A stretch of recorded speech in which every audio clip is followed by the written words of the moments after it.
I think that the reasons that the BBC think that Six Music should be shut are the wrong ones. So they think that essentially, as far as I can work out, it costs too much and doesn't deliver enough unique BBC users. So the problem is that the people who listen to Six Music also listen to Radio 4 and Radio 5 and Radio 2. I think that their logic is flawed. Six Music is a great station because it is alternative.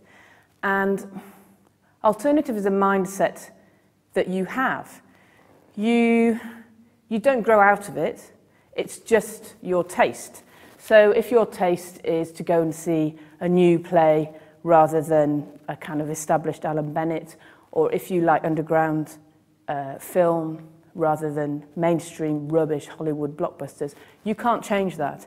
And that's what Six Music caters for in terms of music. I think that people tend to think that because music, pop music, is a relatively young form, that it's all the same. It's not.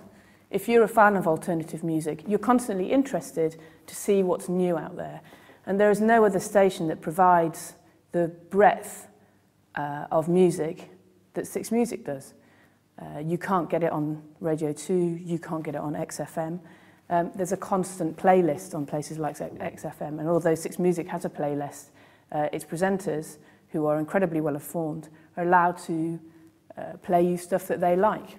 I'm thinking, for example, of Stuart McConey's Freak Zone, which is a completely unique programme. Jarvis Cocker, who plays quite a lot of spoken word and really quite odd stuff. I mean, it's right the way across the board, from morning till night, that Six Music plays interesting stuff that you just don't hear elsewhere. And I think it would be a travesty to shut it down. The argument for the BBC, as far as I understand it, is they want to rationalise radio, so they want 1, 2, 3, 4, 5, and they want radio stations to attach themselves to that. So Radio 7 will be attached to Radio 4, and Six Music, if it is to survive at all, will be attached to Radio 2.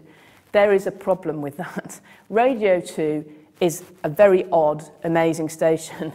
It covers, you know, anything from Jonathan Ross, who I would quite naturally listen to, Radcliffe and McConey, a particular favourite of mine, two things I literally cannot have on.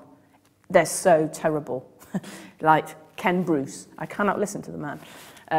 Sarah Kennedy, terrible. Now, you can't tell me that listeners to Sarah Kennedy are going to want to listen to Six Music. It's a completely different mindset, and I think it should be acknowledged and not just tagged on to Radio 2 as a kind of sap for those of us who are upset that Radcliffe and McConey has been dropped down from 4 to 3 shows a week. It's just not going to work. You're pushing fans of alternative music into listening to their iPod. There is no alternative to Six Music.